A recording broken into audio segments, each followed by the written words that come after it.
em conflito, né? Então, a gente vai falar bastante de conflito. Então, conflitos fazem parte da história humana, desde a queda, né? O primeiro conflito entre irmãos acontece entre Caim e Abel, que a gente vai ver lá em Gênesis. Agora encontramos outro conflito familiar entre Jacó e Esaú. Mas essa lição não trata apenas de dois irmãos. Ela revela como decisões erradas, preferências familiares e escolhas carnais podem gerar consequências trágicas em nossas vidas. E que vão durar, às vezes, uma vida inteira. Aleluia. E ao mesmo tempo, vemos que Deus continua trabalhando os seus propósitos, mesmo em meio às falhas humanas. Glória a Deus por isso. Então, um conflito entre os irmãos não anulou o propósito que Deus tinha sobre aquela família patriarca. E glória a Deus por isso, e por isso estamos aqui, né? Pode passar, irmão. O textual, então, vai nos dizer assim, pode acompanhar ali? Eu vou estar lendo aqui. Lá em Gênesis 25, 23. 2 nações há no ventre, e 2 povos se dividirão das tuas entranhas. Um povo será mais forte do que o outro povo, e o maior servirá ao menor. Ao perceber a luta que acontecia em seu ventre, aleluia, Rebeca buscou o Senhor. Aleluia. Ela faz o que muitas das vezes a gente não faz. Muitas vezes dentro de nós está tendo um conflito, em vez de a gente buscar o auxílio do Senhor, buscamos outras fontes. Mas ela ensina a buscar ao Senhor. E o texto revela então que ela tinha relacionamento com Deus. Aleluia. Porque só quem tem relacionamento com Deus tem uma resposta dele quando busca. Glória a Deus. Em oração. E nós precisamos manter esse relacionamento com Deus. Essa comunhão, essa intimidade com o Espírito Santo. Porque diante da presença do Senhor, há revelação do céu para a minha vida e para a tua vida. Então, o fruto desse relacionamento com Deus foi Deus revelar a ela o seu propósito antes mesmo do nascimento de Jacó e Esaú. Olha como é gratificante a gente ter um relacionamento com Deus. Porque no momento do conflito, nosso coração, a gente pode se achegar a Ele com segurança, que Ele vai responder e nos direcionar no seu propósito. Então o propósito vem antes do processo. Aleluia. Aleluia. E confie no propósito de Deus, mesmo que você não entenda. Aleluia. Quanto é difícil quando a gente está passando por um processo difícil, entender o porquê que está acontecendo aquilo ali na nossa vida. Mas nós precisamos confiar no Senhor, aquele que rege todas as coisas. Aleluia. Pode passar, irmão. A verdade prática está ali, né? Então vai dizer assim, ó, os pais não devem ter preferência entre seus filhos e devem tratá-los da mesma forma. Porque aqui havia uma preferência de um pai por um filho, de uma mãe pelo outro filho. E os filhos precisam sentir-se amados, valorizados e tratados com justiça. Para que não haja esse conflito entre irmãos. A preferência dentro da família gera feridas e conflitos e afastamento. E muitas vezes isso acontece no ambiente de igreja, porque aqui também é uma família, a família de Deus. Porque às vezes alguém trata alguém com uma certa diferença, o outro se sente constrangido, acaba se afastando do ambiente de igreja por causa deste tipo de situação. Então o amor dos pais, o nosso amor como igreja, deve ser equilibrado, refletindo o amor de Deus, que cuida de cada filho de forma especial. Aleluia. Então cada um de nós temos uma identidade diferente. E Deus vai tratar, eu estava lá trabalhando essa lição, e o Senhor falou no meu coração, minha filha, cada filho tem uma identidade única. E cada filho tem uma característica única. Uns eu vou precisar carregar mais no colo, outros já conseguem dar uns passinhos sozinho, outros já conseguem ir mais longe sozinhos. Então o Pai vai tratar cada um de nós conforme o nosso crescimento com Ele. Então onde há amor sem favoritismo, há espaço para unidade e crescimento. Agora, quando eu favoreço um e desfavoreço o outro deixa de crescer, ele mingua na presença do Senhor. É, Deus, aleluia. Da leitura bíblica, então, está lá em Gênesis 5. A gente podia cada um lendo, eu começo e vocês vão adiante. Quem não tem, está no quadro. Gênesis 27, 1 e 5, depois 41 e 44, que vai dizer assim, né, o texto da lição. E aconteceu que, como Isaac envelheceu e os seus olhos se escureceram, de maneira que não podia ver, chamou a Esaú, seu filho mais velho, e disse-lhe: meu filho. E ele disse: eis-me aqui. Ele disse: eis que já agora estou velho, e não sei o dia da minha morte. Agora, pois, toma as tuas armas, a tua aljava e o teu arco, e sai ao campo, e apanha para mim alguma caça. E faz o meu guisado saboroso, como eu gosto, e traze-o para que eu coma, e para que a minha alma te abençoe, antes que morra. Rebeca escutava o que Isaac dizia a seu filho Esaú. Esaú saiu para o campo à procura de caça para o pai. E aborreceu Esaú a Jacó por causa daquela bênção com que seu pai o tinha abençoado. E Esaú disse no seu coração: chegar-se-ão os dias de luto de meu pai, então matarei a Jacó, meu irmão. E foram denunciadas a Rebeca estas palavras de Esaú, seu filho mais velho. E ela enviou e chamou a Jacó, seu filho menor, e disse-lhe: eis que Esaú, teu irmão, se consola a teu respeito, propondo-se matar-te. Agora, pois, meu filho, ouve a minha voz, levanta-te e acolhe a Labão, meu irmão Israel, Que mora com ele alguns dias, até que passe o furor do teu irmão. Então a gente pode olhar para esse texto e tirar dele 3 lições antes de a gente entrar então numa lição, de fato. Primeiro, decisões sem consultar a Deus. Isaac estava prestes a tomar uma das decisões mais importantes da sua vida, mas o texto não mostra ele buscando a direção de Deus. E isso é um problema sério. Nem toda decisão certa aos nossos olhos está alinhada à vontade de Deus. Porque era comum a cultura daquele tempo passar a abençoar o primogênito. Então, dentro da cultura, Isaac não estava fazendo algo que não seria normal. Era o normal, era o certo. Porém, mas não era a vontade de Deus. Nem sempre o que é certo é a vontade de Deus.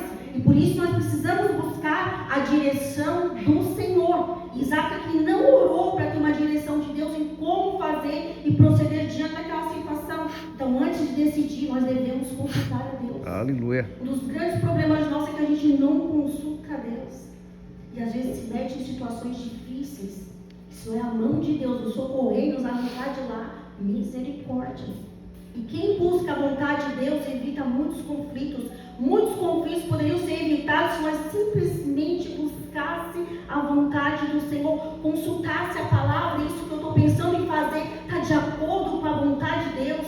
Isso que eu vou aplicar na minha casa, na minha família, no meu casamento, nos meus relacionamentos, na minha empresa, no meu trabalho, está de acordo com a vontade de Deus. Por mais que pareça certo, nem sempre o que é certo é a vontade de Deus. Segundo, a falta de diálogo gera divisão. A Bíblia vai dizer que Rebeca escutou. Ou seja, ou ela estava atrás da porta, ou estava em algum lugar ali de cutuco, escutando a conversa do pai com o filho. Aleluia. Então Isaac falava com Esaú e Rebeca ouvia escondido. Onde falta comunicação surgem maus entendidos e conflitos. Quando um casal ele não conversa, ele não se comunica, ele não busca ali juntos tomar decisões, as decisões tomadas podem gerar conflitos enormes dentro da casa, dentro da família, é o que nós mais vemos hoje. A falta de comunicação no lar tem gerado dor, divisão, causando feridas muitas vezes incuráveis. A gente vai carregar para o resto da vida. Então, onde falta comunicação, surgem os conflitos. E famílias saudáveis aprendem a conversar e resolver o problema à luz da verdade. Ninguém toma decisão sozinha. A decisão não é a 2, é a 3. É junto de Deus, na comunhão do Espírito Santo, diante da verdade. Aleluia. para que nós possamos andar em sabedoria e obediência diante de Deus. Aleluia. Então o diálogo fortalece relacionamentos. Relacionamentos fracos, relacionamentos quebrados, mulheres frustradas, homens às vezes carregados de algo que não precisa carregar. Por quê? Porque não conversa, porque não divide os problemas, porque não senta no final do dia para ver como é que foi o dia do outro. E eu não estou falando aqui para vocês como se eu vivesse uma perfeição, não, também trabalhou no meu coração. Quantas vezes a gente deixa de dividir com o companheiro sentimentos que a gente acha que ele não vai entender, de fato não vai entender, mas o fato de você abrir teu coração já abre um caminho. Aleluia, glória a Deus. Para que haja paz, para que haja comunhão. Glória a Quantos Jesus. relacionamentos quebrados, frustrados por causa disso? Então a falta de diálogo gera divisão. E o diálogo fortalece o relacionamento. Terceiro, o pecado sempre deixa marcas. Uma mentira trouxe ódio, separação e sofrimento para toda a família. Perceba que não é só aquele que mente, aquele que peca, aquele que faz as coisas no oculto, no secreto, no escondido, que sofre. Todos que estão ao nosso redor sofrem também com os nossos erros, com os nossos pecados. Assim como as bênçãos do Senhor transbordam na vida daqueles que estão às nossas voltas, a consequência dos nossos atos errados também vai transbordar na vida daqueles que estão à nossa volta. É Deus.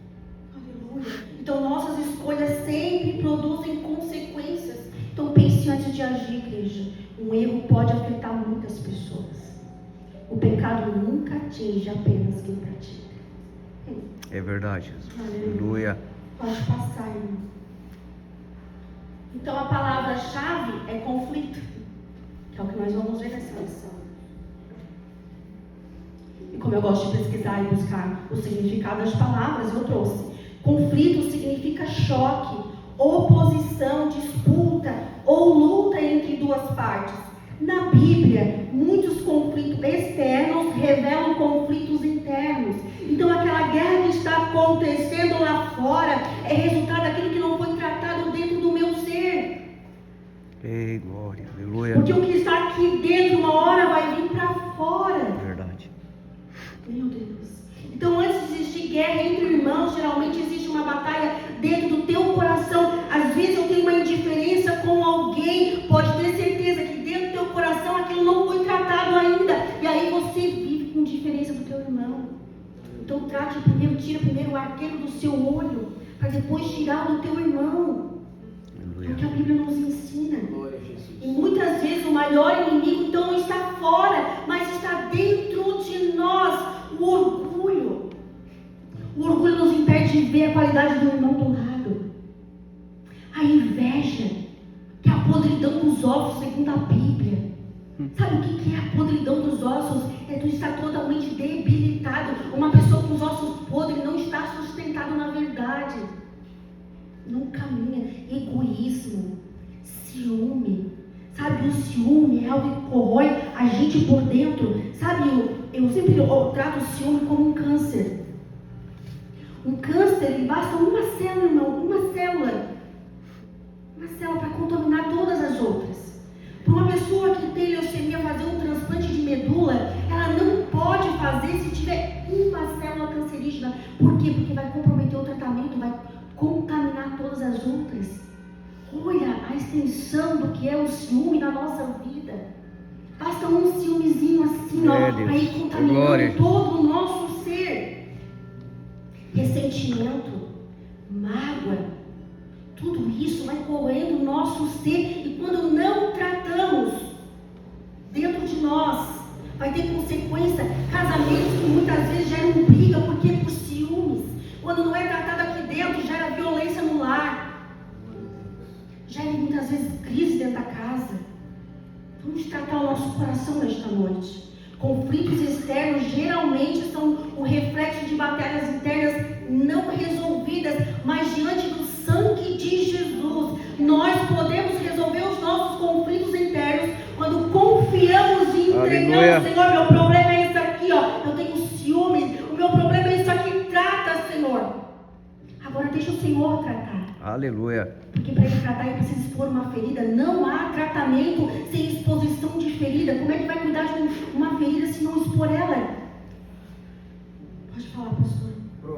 Filipenses 2:3, o apóstolo Paulo vai dar o antídoto para isso aí. Nada façais por partidarismo ou por vanglória, mas por humildade, considerando cada um os outros superiores a si mesmo.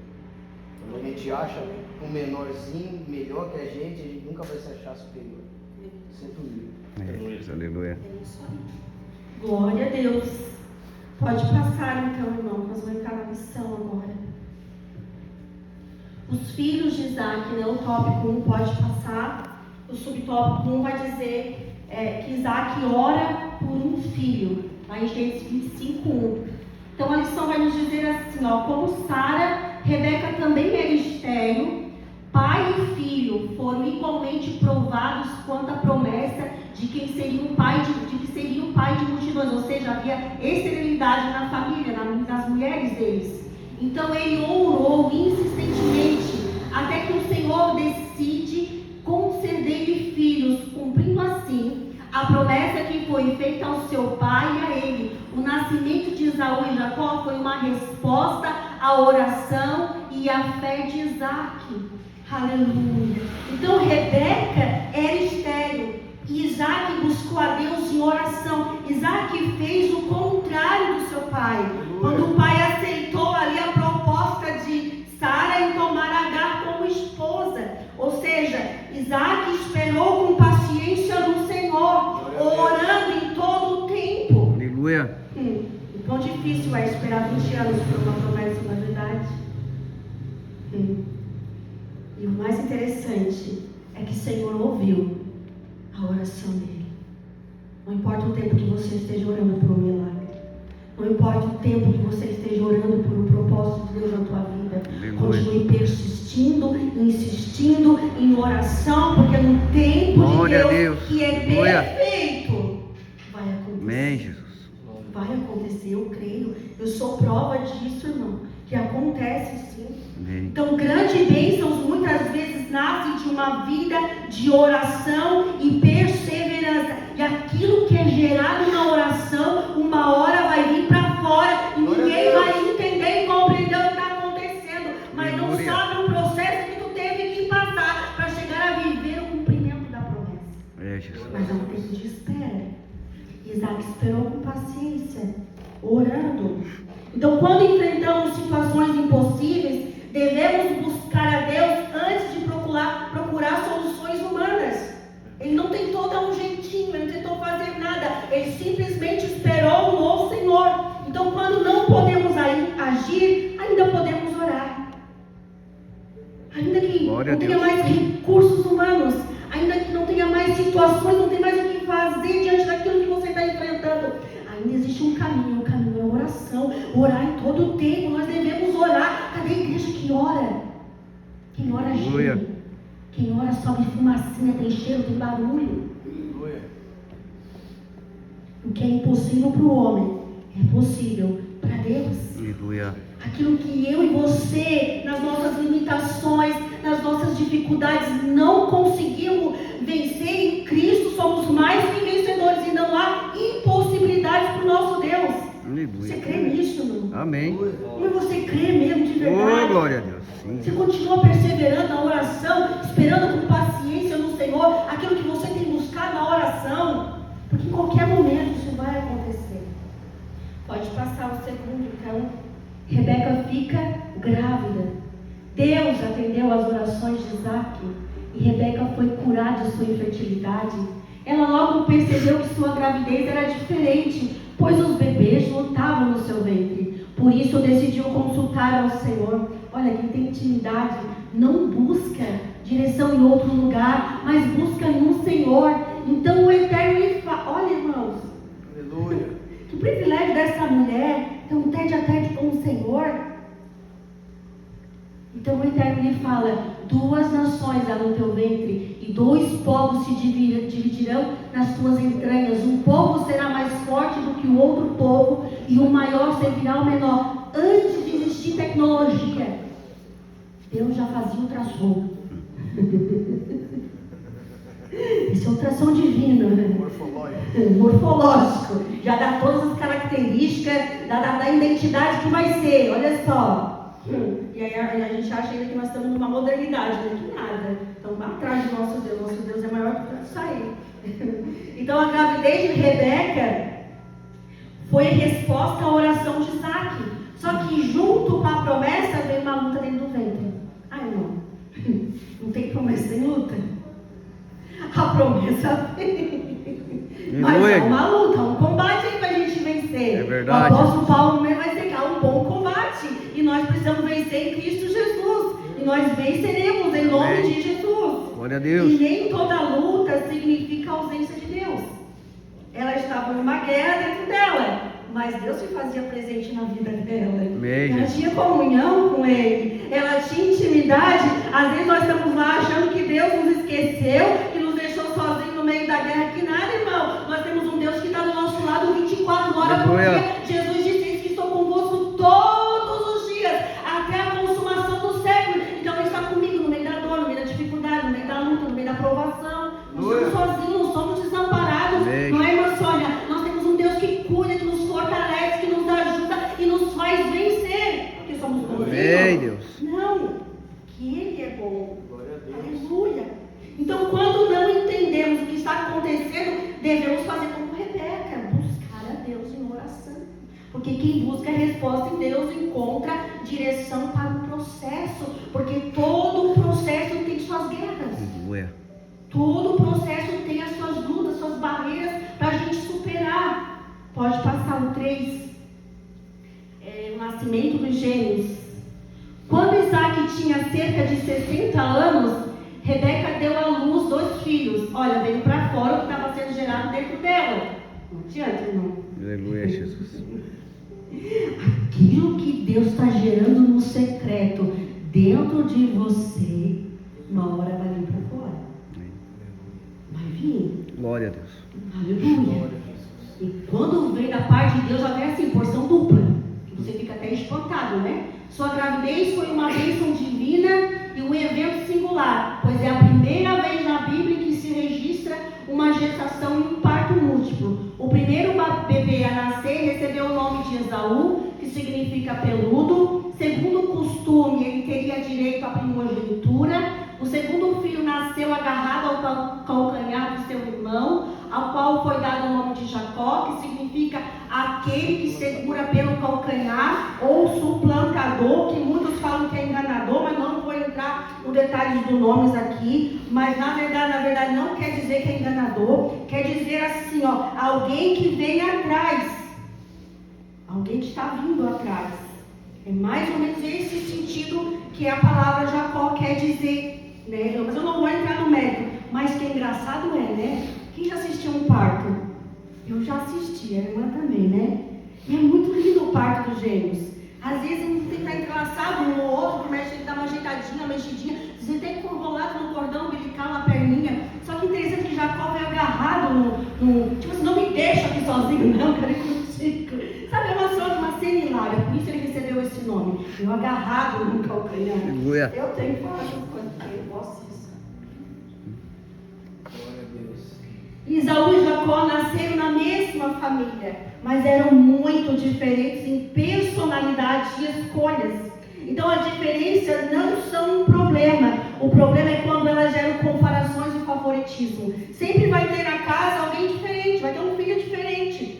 Mas isso não pode gerar favoritismo. Nós não podemos favorecer um filho mais do que o outro, porque um detrimento do outro tem mais qualidade do que o outro. Não, porque isso vai gerar conflitos. Então precisamos aprender a respeitar e valorizar as diferenças dentro da família e da igreja. Porque cada um de nós aqui é diferente. Imagine 50 Michelle andando neste mundo. Misericórdia, isso é uma confusão. Jesus. Entende? Nitidinha. Já pensou? Não dá, irmão. Então cada um de nós tem uma identidade única. Só que quando nós nos ajuntamos, alinhamos o propósito de Deus. Imagine esses 2 irmãos unidos no propósito. Quão grande é ser a glória de Deus sobre a vida dessa família. É Deus, aleluia. Às vezes crescer dentro de um ambiente que gerava conflito entre os dois. ambientes tóxicos contaminam, estragam. Aleluia. E Deus nos fez diferente para nos completar, não para competir. Eu completo o Anselmo me completa, e assim o seu esposo te completa, tu completa ele, um filho completa o outro, entende? Não pode haver competição nem no meio da igreja, porque todos juntos aqui estamos unidos no único corpo, para glorificar a Deus. Eu não sou melhor que o meu Edson não é melhor do que eu. Nós estamos juntos aqui para aprender e buscar a presença de Deus.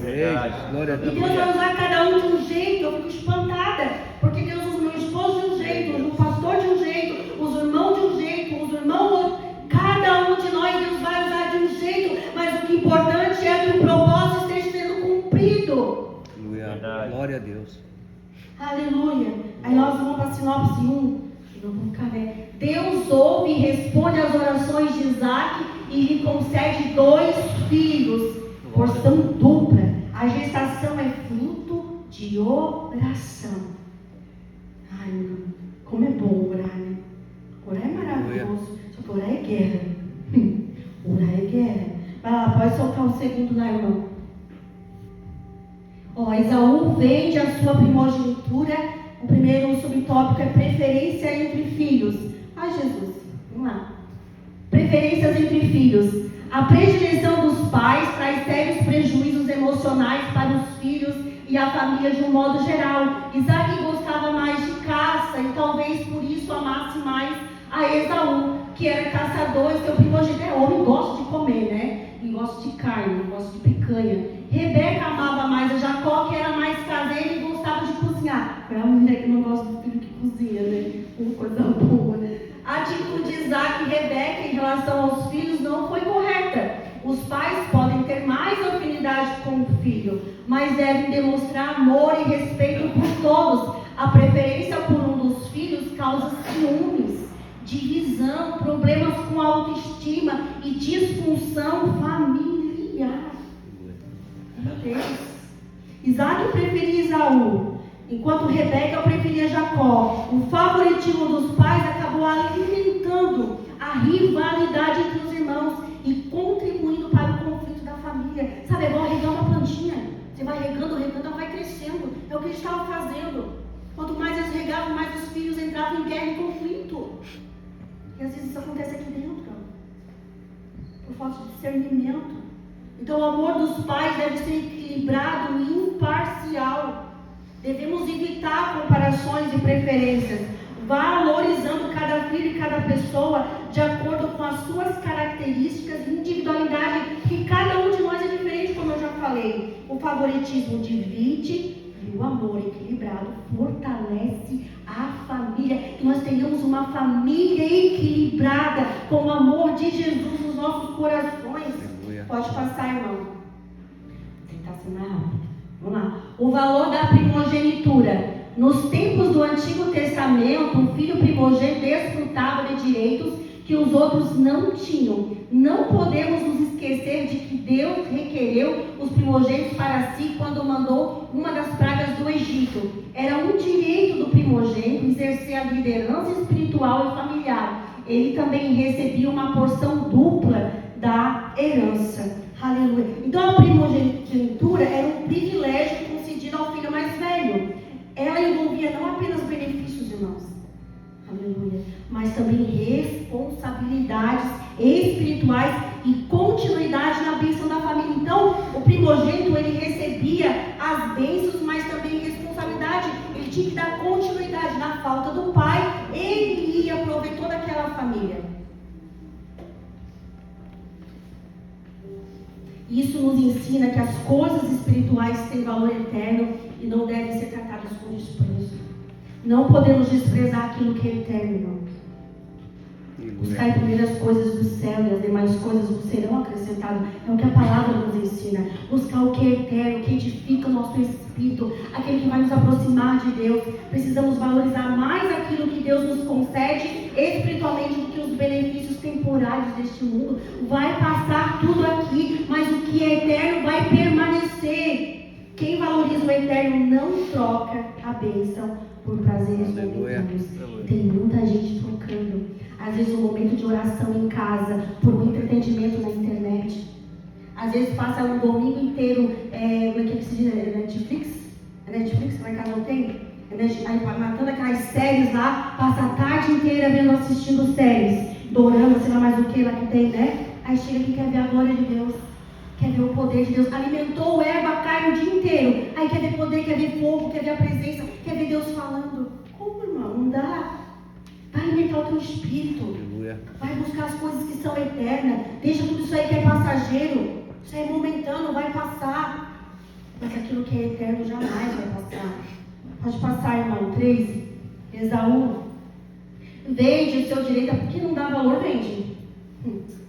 Jacó preparou espertamente um prato saboroso quando seu irmão chega exausto do campo. Pede que lhe deixe de comer. Então Jacó disse que ele só poderia comer do ensopado se lhe vendesse sua primogenitura. Aqui está vendo troca, né? Está vendo chantagem, nacionalismo, misericórdia, né? Isaú com muita fome, a fome é um perigo. Não hesita em vender seu direito. Jesus, quando foi tentar no deserto, né? Satanás queria que ele trocasse o que é eterno para aquilo que é passageiro, né? Transformar a pedra em pão. Mas Jesus ensina a gente uma lição, né? Então, onde é que eu parei? Isaú com muita fome não hesita em vender seu direito. Vender o direito de primogenitura por um prato de ensopado demonstrou quão pouco ele valorizava esse direito. Na verdade, uma bênção de Deus que garantia as promessas do concerto do Senhor com Abraão. Por um prato de lentilha, movido pela fome e pelo desejo imediato. É por aquilo que é passageiro.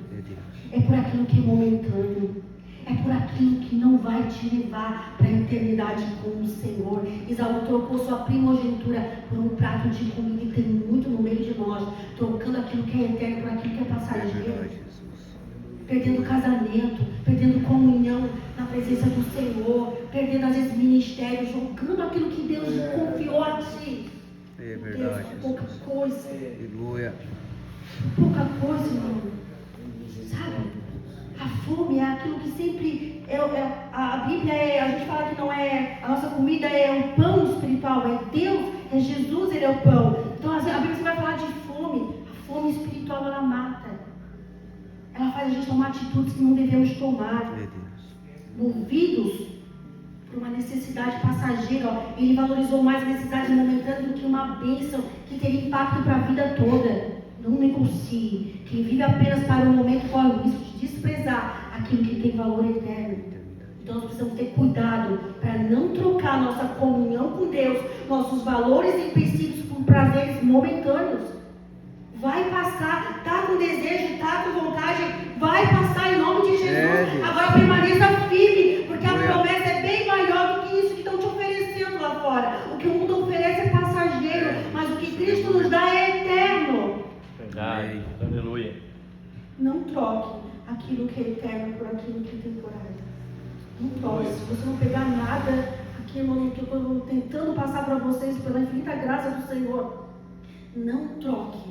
O que é eterno pode te oferecer o que for, pode ser até maior do que aquilo que Deus vai te entregar, mas não aceite, porque é melhor um pouco com Deus do que muito lá fora. É verdade. Aleluia. Que na mão do Senhor um pouco ele multiplica. Aleluia. Tem gente que até está no lugar que é para estar, mas chegou de forma errada. E aí só anda para trás. Pode ser que aqui a gente, que ele não está indo, que está indo, né? Mas lá no céu, não tem crédito. É Deus. Faça aquilo que o Senhor confiou a ti. Tema o Senhor. Glória. Aleluia. Sinopse 2 ali, então. Isaú não valorizou sua primogenitura e por isso vendeu-a por um prato de comida. Não vende, não vende a tua vida, né, Cheiro? É verdade. Não vende a tua Aleluia. vida. Pode botar um lá, irmão. Isaac manda Isaú preparar um guisado. É o 3? É o 3. Rebeca induz Jacó ao pecado, né? Aí um lá. Ó. Não, Isaac manda Isaú preparar um guisado. Depois. O subtópico 1. Não vai, não. Está apontando 2. Vai para baixo. Para baixo, para baixo, para baixo. É o 3. É o 3 agora. Isso, ó. Rebeca induz Jacó ao pecado. Pode passar mais um. Isaac manda Esaú preparar um guisado. Isso. Isaac já estava com a idade avançada e não enxergava mais direito. Irmão, cuidado com esse negócio aí. Ele sabia que morreria em breve. Então ele pede a Esaú, seu filho querido, que lhe prepare uma comida saborosa. Ele queria primeiro alimentar a sua vontade, né? Depois de comer, Isaac pretendia abençoar Esaú antes de sua morte, pois não queria perder mais tempo. E não é perder tempo fazer a vontade do Senhor, não. Já idoso, Isaac pede que Esaú prepare seu prato favorito para que pudesse abençoá-lo. Neste momento, vemos Isaac sendo influenciado por seus sentimentos e preferências do que pelo propósito que Deus já havia revelado. Ele sabia o propósito de Deus e mesmo assim tentou manipular para fazer do jeito dele. Gente, isso aqui é uma loucura. Vou botar uma roupa para falar, irmão. Pode falar, irmão. Tem alguma dúvida, ele pode falar. Então ele estava ali, sabe, usando algo que era até certo fazer, mas não era a vontade de Deus. E nossas decisões devem ser guiadas pela vontade de Deus e não apenas pelos sentimentos e vontade. A vontade dele era comer e estava tudo certo. Mas não é isso. Nós não devemos alimentar a nossa vontade, mas sim fazer a vontade de Deus. Precisamos ter cuidado para que emoções, preferências pessoais ou interesses momentâneos nos influenciem nas nossas escolhas espirituais. Muitas das vezes as nossas escolhas é movida pelo nosso sentimento, pela nossa emoção, pela nossa vontade. E aí acabamos fazendo aquilo que não é para fazer. Desagradando o coração de Deus. E sentimentos mudam, mas a vontade de Deus permanece para sempre. Glória a Deus por isso. Pode passar o segundo. O plano de Rebeca. Está vendo que uma família que ela já começou buscando a Deus, mas que durante o processo foi se afastando, foi deixando de orar, ela começou a ter atitudes, cada um de um jeito, estragando toda a família. Olha, o plano de Rebeca. Rebeca arquitetou um plano desonesto para mudar a situação. Ela quis dar um jeitinho, já diria que um jeitinho brasileiro. A princípio, Jacó resistiu ao mau conselho de sua mãe. Mas acabou cedendo, né? Ao seu plano carnal, que haveria de trazer tantas consequências más para si e para a sua família. Esse problema aqui de acabar cedendo. A pessoa ficar insistindo. Ai, vamos, o que tem? Só um pouquinho, ninguém está vendo, nada a ver. Você acaba indo fazendo aquilo que não é para fazer. Mas quem conhece Deus não se desvia. Aleluia. Isaac foi enganado e abençoou a Jacó, mas a trama enganosa foi descoberta. Esaú ficou revoltado e angustiado a ponto de querer matar a Jacó. Esse triste episódio nos mostra que a predileção, a mentira e o engano prejudicam o relacionamento familiar. O que eu acho mais interessante nessa história, e em muitas outras que a gente vai ver em conflitos assim em família, é que Deus não esconde de nós a verdade, né? Deus não esconde a verdade, mostra as nossas falhas, mostra os nossos erros. Por quê? Porque Ele quer nos consertar. Aleluia. Ele quer nos endireitar. Ele quer nos arrumar, deixar mais prontinho para subir o dia na glória que Ele tem amado, que vai vir nos buscar. Roupa suja não entra na casa do Pai. Seu filho está pequeno. Olha só. Ao ouvir a conversa entre Isaac e Esaú, Rebeca elaborou um plano para que Jacó recebesse a bênção. Ela não confiou, irmão. Ela teve um ultrassom divino. Ela teve uma revelação divina. Deus mostrou o plano que Ele tinha para com a família dela. E ainda assim, ela quis dar um jeitinho. Ela quis ajudar Deus como se Deus precisasse da minha ajuda, da tua ajuda. Deus não precisa, irmão. Sossega aí. Confia no Senhor. Embora conhecesse a promessa de Deus, escolheu agir pela manipulação, em vez de confiar no agir de Deus. Aleluia. E os fins não justificam os meios. Não adianta, irmãos. A maneira como a gente vai fazer hoje não vai justificar. Não adianta. Faça o que é certo. Nunca devemos pecar para alcançar algo que Deus prometeu. Se Deus prometeu, espera. Se Deus prometeu, confia. O diabo, ele é astuto. Ele vai colocar diante de ti algo parecido com aquilo que Deus já quer te entregar. E aí, a gente cai no braço do Senhor, É né? verdade. Então, quando tu vê assim, está vindo alguma coisa, mas isso parece com o que Deus prometeu para mim, com o que Deus falou que ia fazer na minha casa, na minha família, mas tem cheiro de coisa errada. Cuidado, irmão, porque essa é a especialidade do diabo, camuflar as coisas para nos fazer engolir. E aí tem muita gente se perdendo na promessa, se perdendo no propósito de Deus. E nunca devemos pecar para alcançar o que Deus não prometeu. E a vontade de Deus nunca precisa da mentira para se cumprir. Se Deus tem uma promessa à tua família, não precisa você manipular, nem mentir, nem enganar, porque ela vai se cumprir no tempo dele. Aleluia. Pode passar, irmão, para eu chegar no final. 3. As consequências dos atos de Jacó. Porque tem consequência, né? O Senhor já havia dito que Esaú serviria Jacó. No entanto, Jacó não confiou plenamente em Deus, nem esperou o tempo certo para o cumprimento da promessa. Ele quis já resolver, acreditando que já ia morrer e que não ia se cumprir. Ainda que ele tivesse morrido, irmão, Deus era fiel para cumprir a promessa. Movido pela ansiedade, pela influência materna, preferiu agir por conta própria e recorrer à mentira. Sua atitude lembrou a precipitação de Sara quando tentou ajudar o plano divino ao entregar Agar para Abraão. Glória. É forte, né? Oh, Jesus. Não tem jeitinho com Deus.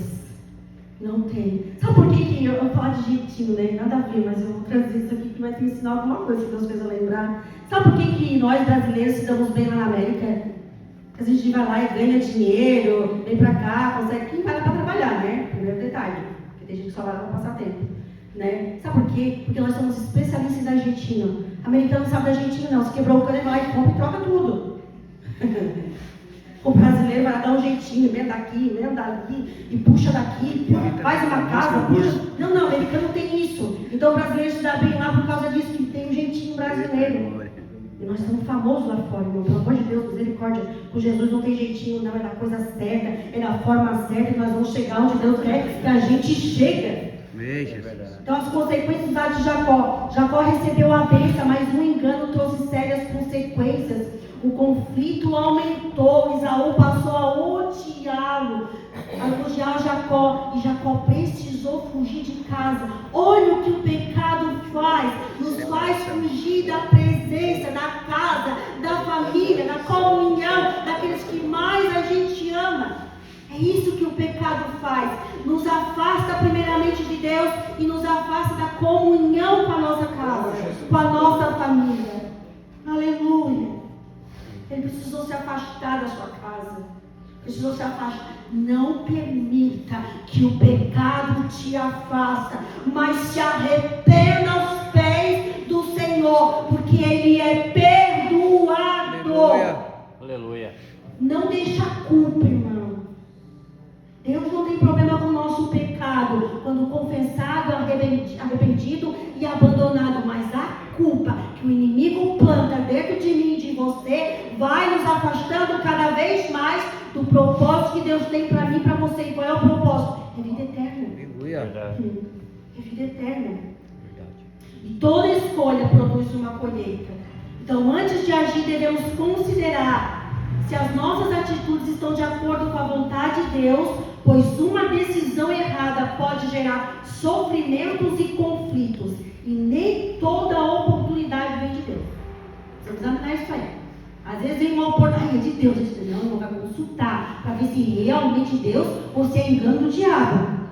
Porque ele é especialista. O perdão de Deus remove a culpa. Quando confessamos, como nos apresentamos diante deles. Mas nem sempre elimina as consequências das escolhas. As consequências não tem que pagar, irmão. Verdade. Então vigia. A Bíblia ensina a vigiar e orar. Tem muita gente até orando, fazendo o que é para fazer, mas esquece de vigiar. Primeiro vamos vigiar e orar, para que o inimigo, que é um leão que puxa, está onde? Ao nosso derrer, tentando nos trair. Basta uma brechinha para ele entrar. Eu preguei esse dia para as crianças e falei assim, ó, uma brechinha é tudo que o inimigo precisa para entrar e derrubar tudo, destruir tudo. Vamos cuidar mais da nossa casa espiritual, sinopse ali, irmão, 3, nós chegamos no final. Rebeca, como mãe, agiu errado ao induzir o filho a enganar o pai para requerer a bênção que Deus já havia prometido lhe conceder. Não, nós mães, nós pais, e quando eu falo de pai e mãe, falo de pai e mãe espiritual também. Nós não devemos induzir os nossos filhos ao erro, ao engano, mas nós devemos induzir eles a buscar a presença de Deus. Aleluia. Pode colocar lá na conclusão. Alguém tem alguma dúvida, alguma pergunta? Alguém ficou com alguma dúvida? Pode falar. O falador traz para sempre. Não? Glória a Deus, aleluia. Então vamos lá, a conclusão da lição, tá, irmão? Vimos que Esaú desprezou o seu direito de primogenitura e sofreu consequências desastrosas. Também aprendemos que a predileção, o favoritismo de Isaac e Rebeca pelos filhos também trouxe consequências danosas para toda a família, assim como o plano mentiroso de Rebeca. Também estudamos a respeito do fato de Jacó não ter confiado e esperado o agir de Deus na sua vida, tendo usado de engano para com seu pai e seu irmão. Jacó passou muitos anos de sua vida sendo enganado, até que teve um verdadeiro encontro com Deus e sua vida foi mudada. Que nós possamos hoje sair daqui tendo um encontro verdadeiro com Deus no Vale de Jabó, por ele ser transformado. É a próxima lição. Pode se colocar de pé, vou fazer só as minhas considerações final da lição, para não ficar só aqui. A história de Jacó e Esaú nos ensina que a oração abre portas para o propósito de Deus. É na oração que os propósitos de Deus são gerados dentro de nós e vamos se exteriorizar para fora. O favoritismo destrói relacionamentos. O espiritual vale mais que o material. Não devemos trocar promessas eternas por prazeres momentâneos. Deus não precisa de métodos errados, de jeitinho humano, para cumprir suas promessas. Então, antes de existir conflito entre Jacó e Esaú, existia conflito dentro do coração. Foi assim que eu comecei. É assim que eu vou terminar. Amém. Aleluia. Glória a Deus. E hoje a pergunta é: existe algum conflito dentro de mim que precisa ser entregue a Deus? Alguma coisa dentro de você que Aleluia. hoje precisa ser entregue aqui no altar do Senhor? Eu convido você a vir aqui.